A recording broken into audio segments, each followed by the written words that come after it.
welcome to this edition of News here on Mirror Now. I'm Tanvi Shukla and straight up to our top story. India and China are holding military talks for further disengagement at the border. These talks are currently underway.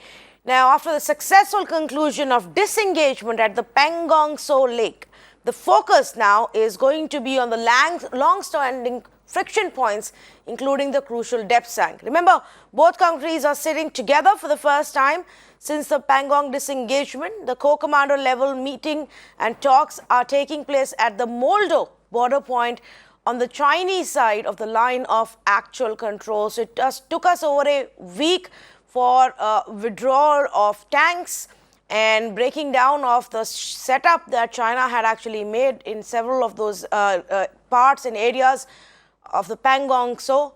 Now we are looking ahead for the next region. Srinjoy Chowdhury joins me with the latest details. Srinjoy, one would see the first round, coming to an end as a sign of success. But what we've seen yesterday, the mind games being played by China, the videos being released by China, is that going to have any kind of impact on the military level talks?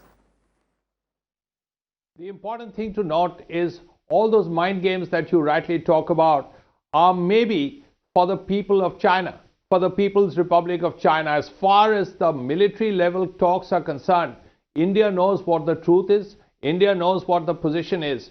All these things on CCTV will not make any difference. The Indian view is that the disengagement in Pangong is much more difficult, or was much more difficult than what could be the case in Depsang, in Gogra and Hot Springs. Because in Pangong, you had about 15 to 20,000 Chinese troops, 6 infantry battalions in the North Bank, 9 in the South Bank. In the South Bank, in 2 valleys alone, there were 100 tanks, plus tanks in other places, combined arms battalions, artillery, towed and self-propelled air defense equipment, soldiers very close to each other, almost looking into each other's eyeballs. This was a very tense situation. In comparison, Depsang, while formidable problem, Hot Springs, while a formidable problem, can be solved. Already, of course, there is a precedent. You have solved the situation in Pangong Tso. The Chinese troops were the heights of 4. Finger 4 have moved back from 4 to 5, 6, 7, 8 and beyond. And same in the South Bank area. And as you rightly said, they have dismantled their gun positions. They have dismantled their bunkers. So that has created a precedent. Now, once there is a precedent, you can go ahead and solve these comparatively smaller problems. Whether it's in Hot Springs or in Depsang. Depsang, of course, is like a plateau. That is where tank movement is much easier. So India will have to be careful when summer comes. But as of now, hopefully these two things can happen. Let's also not forget that the first round of disengagement actually happened in June. June last year, when PP14 and PP15 were largely cleared. But after that, this Galwan happened, which is why there was this frost and all this unhappiness and distrust, rightly so from the Indian point of view, for these months. Oh yes, absolutely. Srinjoy, now while we've seen what has happened in Pangong, so let's also talk about and explain our viewers the crucial Depsang zone and how it's been a conflict point is and a very, very high tension point between the two sides for several years. It's not a recent conflict. No, Depsang is an old problem. You're right. The thing is that the Chinese are not allowing Indian patrols to go to certain parts of the line of actual control, PP11, PP12, that area generally.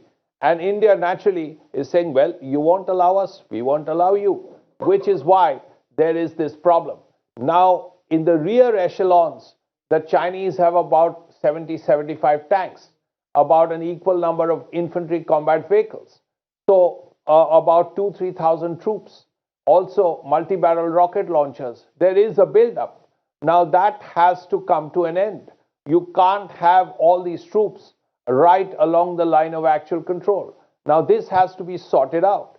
Now, that is exactly what the two generals, Major General Lin Liu of the Chinese side and Lieutenant General PGK Menon, who commands the 14th Corps, are going to do and are doing right now in Moldo. You would expect this whole thing to last till late in the evening, and we'll probably know what's happened tomorrow morning.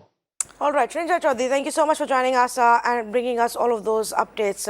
In fact, we are going to be very closely tracking this meeting and any updates that come later this evening or even tomorrow. Remember, phase 1 has been done and now we are looking at other areas of conflict and standoff between the two sides. Let's also bring in Manu Pubby, senior editor of Economic Times, who's joining me right now. Manu, you know, the government in its last statement said that they are going to immediately start off the next round within 48 hours of the completion of the first round, and we seem to be following that schedule. Now, what can we expect from the next round of talks?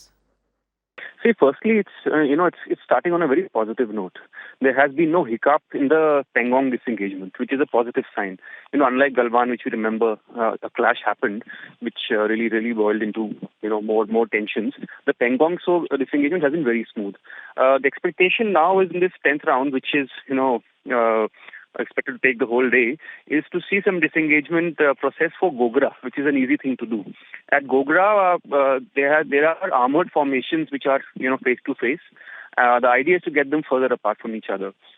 Some discussions also on the Depsang plains, where there has been a problem which has been there from 2013, but I think there's going to be some talks on disengaging there as well. I think a lot depends on how the two commanders plan it out, but the broad plan of disengagement which has been decided and talked about in the past few months involves first disengaging Gogra, where the armored formations go about 2 kilometers away from the border. And Depsang is the challenge. I think there has been very little discussion in Depsang till now in all the talks. And this round of talks, I think we might see some progress there.